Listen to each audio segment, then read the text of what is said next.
राधे राधे। श्री कुंज बिहारी श्री हरिदास।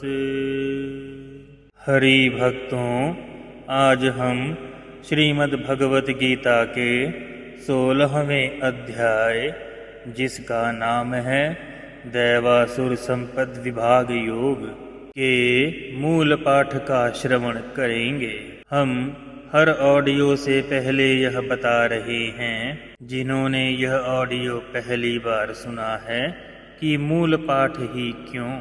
हरि भक्तों, इसका उत्तर है कि संस्कृत ब्रह्मांड की भाषा है, पर ब्रह्म की भाषा है।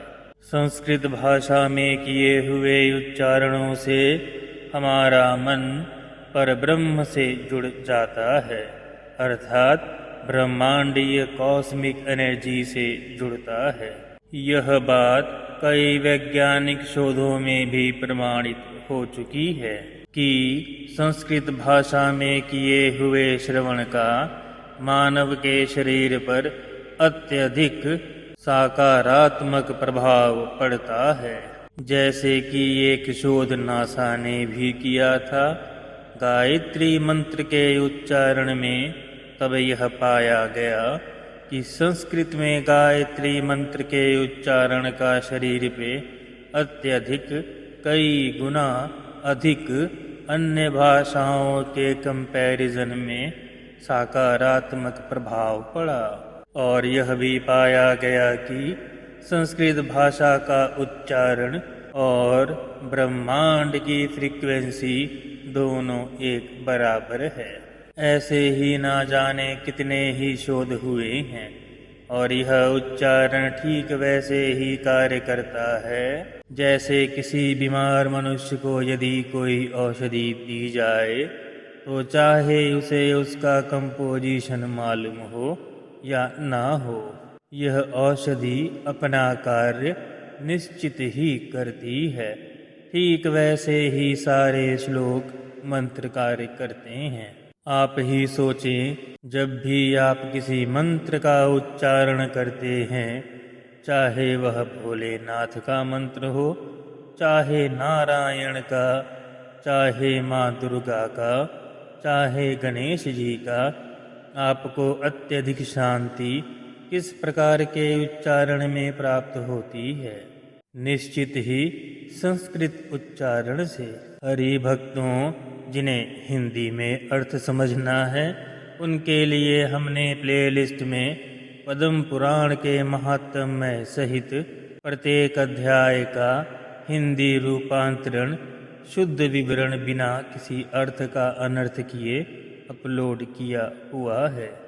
वे चाहे तो जाकर के वहाँ श्रवण कर सकते हैं। आरंभ करने से पहले प्रार्थना है कि आप सभी चैनल को सब्सक्राइब करके इसकी रीचबिलिटी बढ़ाकर हमारी सनातन धर्म के प्रसार के लिए किए जा रहे इस प्रयास को सफल बनाकर हमें कृतार्थ करें।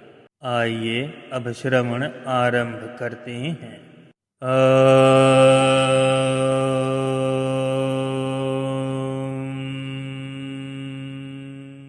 श्री परमात्मने नमः। अथ षोडशोऽध्यायः। श्रीभगवानुवाच। अभयं सत्त्वसंशुद्धिर्ज्ञानयोगव्यवस्थितिः दानं दमश्च यज्ञश्च स्वाध्यायस्तप आर्जवम् अहिंसा सत्यमक्रोधस्त्यागः शान्तिरपैनुषम् दया भूतेष्वलोलुप्त्वम् मर्दवं ह्रीम्रचापलम् तेजः क्षमा धृतिः शौच मद्रोहो नातिमानिता भवन्ति सम्पदं दैवीमभिजातस्य भारत। दम्भो दर्पोऽभिमानश्च क्रोधः पारुष्यमेव च अज्ञानं चाभिजातस्य पार्थसम्पद्मासुरीं दैव्यै सम्पद्विमोक्षाय निबन्धयायासुरी मता माशुच्यः सम्पदं दैवीमभिजातोऽसि पाण्डव। द्वौ भूतसर्गो लोकेऽस्मिन् देव आसुर एव च दैवो विस्तरस्य प्रोक्त आसुरं पार्थ मे शृणु। प्रवृत्तिं च निर्वृत्तिं च जनाना विदुरासुराः न शौचं नापि चाचारो न सत्यं तेषु विद्यते असत्यं अप्रतिष्ठं ते जगद्दाहुरनीश्वरम् अपरस्परं सम्भूतं किं नयन्तकामहेतुकम् एतामदृष्टिमवष्टभ्य नष्टात्मानो लब्बुद्धयः प्रभवन्त्युग्रकर्माणाः श्यायाय जगतो हिता काममाश्रित्य दुष्पुरं दम्भमानमदान्विताः मोहाद् गृहीत्वा सद्ग्राहान् प्रवर्तन्ते शुचिव्रताः चिन्तारपरिमेयाम च प्रलयान्तामुपाश्रिताः कामोपभोगपरमा एताविदिति निश्चिताः आशापाशशतैर्बुद्धाः कामक्रोधपरायणाः ईहन्ते कामभोगार्थ मान्यायेनार्थसञ्चयान् इदमद्य मया लब्ध मिमं प्रापस्ये मनोरथम् इदम् अस्तिदमपि मे भविष्यति पुनर्धर्मणम् आसौ मया हतः शत्रु हनिष्ये चापरानपि ईश्वरोऽहमहं भोगी सिद्धयोऽहं बलवान् सुखी आढ्योऽभिजनवानस्मि कोनयोऽस्ति सदृशो मया यक्षये दस्यामि मोद्दिश्य इत्यज्ञानविमोहिताः अनेकचित्तविभ्रान्ता मोहजालसमावृताः प्रसक्ताः कामभोगेषु पतन्ति नरकेषु च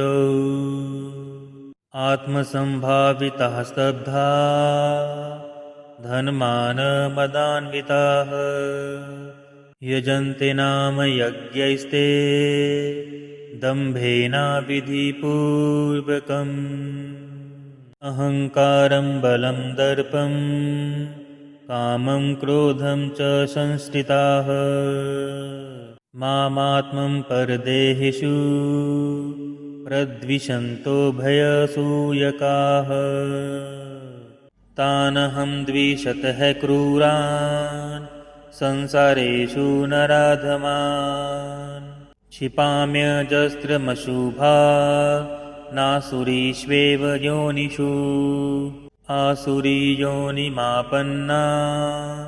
मूढा जन्मनि जन्मनि मामप्राप्यैव कौन्तेय ततो यान्त्यधमां गतिम् त्रिविधं नरकस्येदं द्वारं नाशन्मात्मनः कामः क्रोधस्तथा लोभस्तस्मादेतत्रयं त्यजेत् एतैर्विमुक्तः कौन्तेय तमोद्वारैः त्रिभिर्नरः आचार्यात्मनः श्रेयस्ततो याति परां गतिम् यः शास्त्रविधिमुत्सृज्य वर्तते कामकारतः न स सिद्धिमवाप्नोति न सुखं न परां गतिम् तस्माच्च शास्त्रणं प्रमाणं ते कार्याकार्यव्यवस्थितौ ज्ञात्वा शास्त्रविधानोक्तं कर्म कर्तुमिहार्षि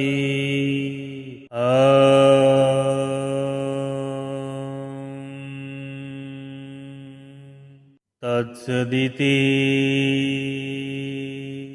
श्रीमद्भगवद्गीतासु उपनिषत्सु ब्रह्मविद्यायां योगशास्त्रे श्रीकृष्णार्जुनसंवादे दैवासुरसम्पद्विभागयोगो नाम षोडशोऽध्यायः।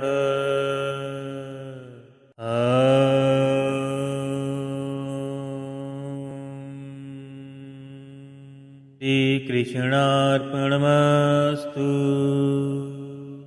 राधे राधे।